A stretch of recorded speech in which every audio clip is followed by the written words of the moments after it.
Hi, welcome to our integrated project for the Certificate in Sustainability. Today, our topic is going to be the not-so-chic side of fashion. And so my name is Carolina. I'm a third-year environmental and conservation sciences student with a major in human dimensions.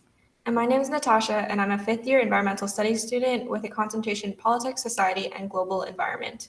And so this is kind of what we're going to be talking about for today. We will be giving introductory definitions, and we'll be giving the environmental issues as well, the social scope, the economic impact, and we'll provide a few case studies, and finally some conclusion and recommendations.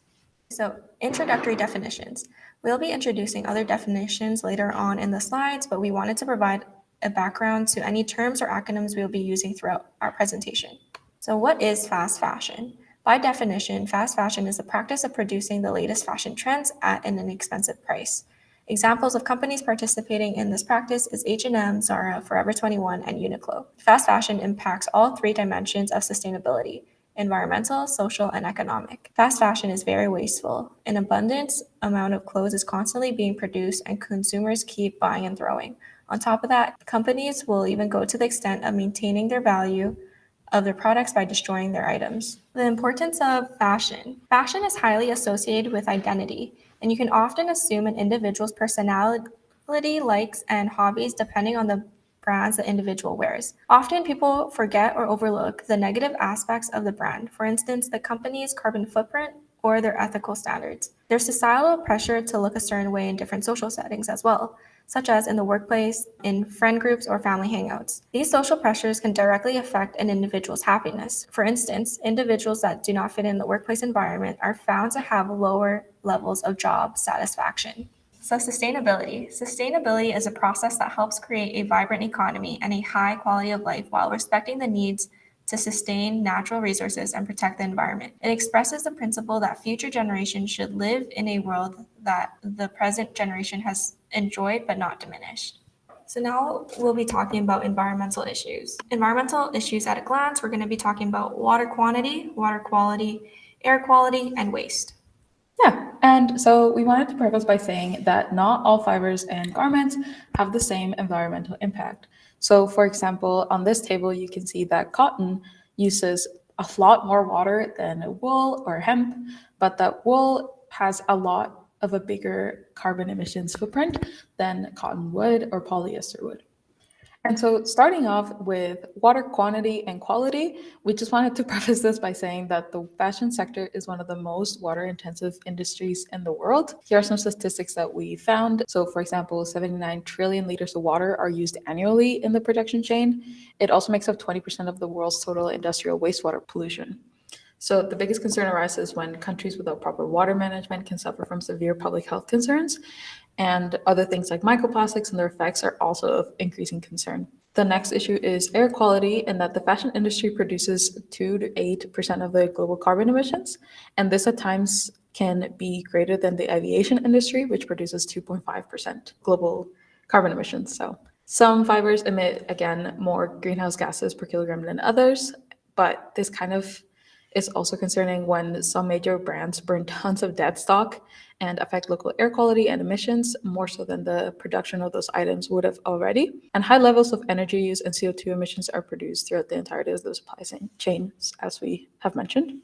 So far, we have talked about pre-consumer waste, where the impacts are done by the manufacturers before it even gets to the hands of the consumer. However, it is important to consider post-consumer waste, which can include clothes that are thrown away. This is a picture of Chile's desert dumping ground. To put into perspective of how waste can accumulate like this, it is estimated that 10.5 million tons of clothes and textiles in North America are lost to disposal every year. One garbage truck of textiles is either placed in the landfill or incinerated every second, and 85% of donated clothes ends up in landfills. Another waste issue is that clothes with polyester can shed microplastics. Microplastics from waste can harm the food web, starting from marine animals spanning to land animals. A solution to reducing fashion waste can be thrifting or upcycling clothing articles we don't use anymore. So now moving on to social scopes. The treadmill of production theory can explain how fast fashion has such a large impact on the environment. The constant drive to increase profit leads to exploitation of natural resources, which degrades the environment, while also creating waste and pollution. Due to the environmental effects, more environmental issues arise requiring more energy and resources, creating a negative feedback loop on consumption and production. From an economic standpoint, it is often believed that the increase in economic growth is associated with economic well-being. But Gold argues that our constant strive for more doesn't increase the overall well-being and that we're actually remaining static. Karan explains that the state and corporation can control this treadmill but prioritizes short-term economic growth. So moving on to the social practice theory. Social practice theory argues that institutional, infrastructural, and cultural structures play a strong role in shaping social actions, understood as a constellation of practices rather than the results of individual attitudes and values. It provides an explanation for consumer behavior in response to economic, social, political, and/or environmental impacts. So in other words, even if an individual knows that an action is bad, the individual still feels obligated to continue those bad habits because of the system and environment set in place by the treadmill of production. Furthermore, we also wanted to explain Jevons paradox, which by definition is an increase in efficiency and resource use will generate an increase in resource consumption rather than a decrease. So this can also be explained in part by the economic mechanisms of supply and demand, which is when efficiency improves, cost is reduced, increasing the quantity demanded and produced. The cycle continues when this results in directly increased consumption of these newly efficient technologies, despite the goal of making those technologies more efficient. These problems arise in part of the erroneous assumption that as humans, we will always make rational decisions within economic structures. And so, therefore, Jevons paradox helps further explain human behaviors. We also wanted to explain ecological rationality, which by definition is an assumption that humans will incorporate ecological value into their economic choices even within a capitalistic structure. However, we know this to be untrue based on Gould's definition of the treadmill of production, where corporations prioritize profit and economic growth regardless of environmental damages. And so our goal for today and for our project has been ecological modernization, which assumes that existing environmental problems can be internalized by political, economic, and social institutions and can care for the sustainability. It also assumes that environmental degradation is calculable by combining the monetary units and discursive elements from different branches of natural and social sciences. So, for example, and this is coming to the third point, if every individual, firm, and at the larger scope, every country participates, then the sustainable management of the environment is possible. And so the last point is that economic growth and the resolution of ecological problems can be reconciled. So now we can move on to the economic impacts. We have talked about the environmental issues as well as the social scope of how this problem comes to our eyes. But why is the fashion industry so prominent? And so we see that in these numbers. We see that the projected total value of the global apparel market is $1.74 trillion.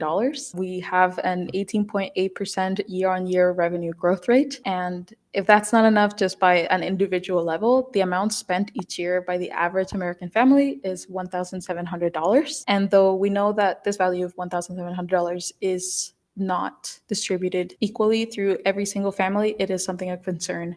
On the other hand, we also have to think about the economic impacts in terms of reconciliation over the negative externalities in the environment and social spectrums, such as investing in more efficient and more sustainable technologies, investing in ecological restoration directly and indirectly, such as environmental degradation in areas of the economy that livelihoods are dependent on, such as fishing and agriculture, investing in social capital for communities where industries is most prevalent, and we have to consider the cost of public health impacts and restoration to the population.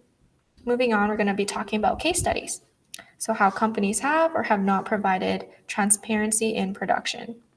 So the first case study we'll be talking about is H&M. H&M in recent years has marketed themselves as a leader of sustainability, innovating the way for others to follow. However, were recently caught in a scandal. H&M inflated their self-reported scores on the Higgs Index. The Higgs Index is a self-assessment tool used to evaluate the environmental impact of a product's life cycle from design to disposal. Quartz, an independent company, found that 136 out of 630 women's items were falsely labeled as being better for the environment. We suggest that there needs to be greater transparency to stakeholders, greater accountability in fashion industry's sustainability efforts in general, and that not all labels should be trusted or used, especially those that rely on self-reporting. Labels are important because they assist investors in identifying the most reliable green businesses. An article also suggests to enter the circular business model, which reintroduces pre-loved clothing. So So moving on to case study number 2, Patagonia's business model differs from others in that their sums are not capped. 98% of stocks will be going to the Holdfast Collective. Holdfast Collective is a non-profit organization focused on climate activism and political advocacy. 1% of revenue will go to grassroots environmental groups, and they plan to launch Home Planet Fund in 2023, which focuses on fundraising and funneling money to those fighting climate change in isolated and fragile regions, with particular attention to Indigenous communities. Their future endeavors include regenerative agriculture, specifically cotton. Regenerative agriculture is a system of farming that focuses on enhancing and revitalizing soil health, biodiversity, and ecosystem services, while simultaneously producing food and fiber, promoting animal welfare, and supporting the well-being of farmers and rural communities. Another future endeavor that they focus is product and repair program. And so now we wanted to compare the two hang tags from the two brands to each other, just because we believe that the hang tag is kind of the first line of communication from the company to the consumer. Yeah, we wanted to make sure that each tag reflects kind of what we just reviewed now from each company. So in H&M's, we see the H&M Conscious tag, which is kind of their green labeling. We found, though, that it has indirect access to educational resources. It has a typed out link that people would kind of have to remember. It is not very descriptive and is not very interactive or eye-catching. For example, if there's like a green t-shirt, then it kind of gets lost in the shirt.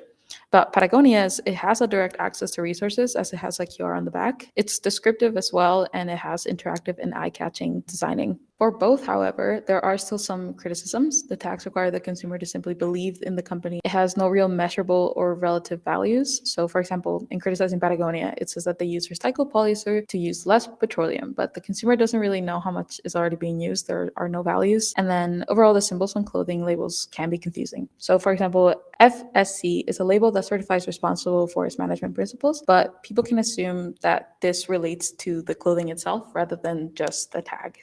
And so now we reach the conclusion and our recommendations based on this past research and our experience. This, we see the summary of the impacts of the global market. So we saw environmental, social, and economic scopes. And here we follow with our proposed strategies. We recommend that these 5 steps are followed under each company. So first is company research. A company needs to make sure that they understand their own impacts on the production and their supply. This includes, even after the fact. We also need them to research on consumers and kind of how they understand that the company is operating, kind of that they understand the impacts and what they're willing to spend and allow. Third is a communication strategy. So companies kind of need to understand how to best communicate with consumers and understanding, for example, that the hang tag is the very first line of communication and they need to be transparent in it. The design needs to follow these 3 past points and making use of the research and the communication strategies.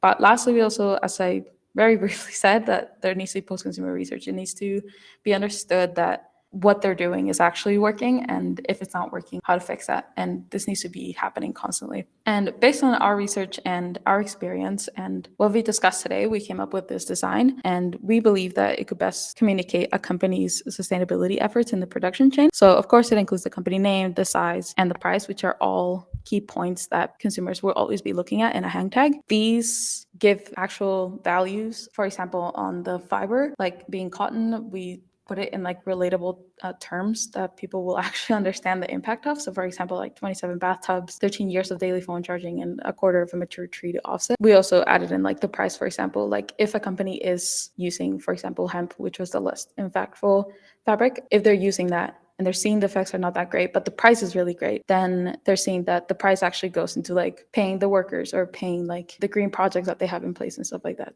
Here are our final recommendations. As I mentioned, I conduct context-specific research, so each company must evaluate its own impacts and how it can create a more efficient and sustainable chain of production. There also needs to be development of efficient consumer communication, as I mentioned, so labels that are transparent and the impact and allow for consumers to make better informed decisions. And then companies as well as customers themselves, like they need to encourage self-reflection. So consumers must take the time to evaluate their consumption or the impact that their spending creates. Okay, last, thank you. We hope you enjoyed our presentation. Remember to shop responsibly and with an open mind. And we also wanted to say thank you to our certificate supervisor, Dr. Arlene Oak, and the CIS coordinator, April Bergstrom, for all their help in guiding this presentation.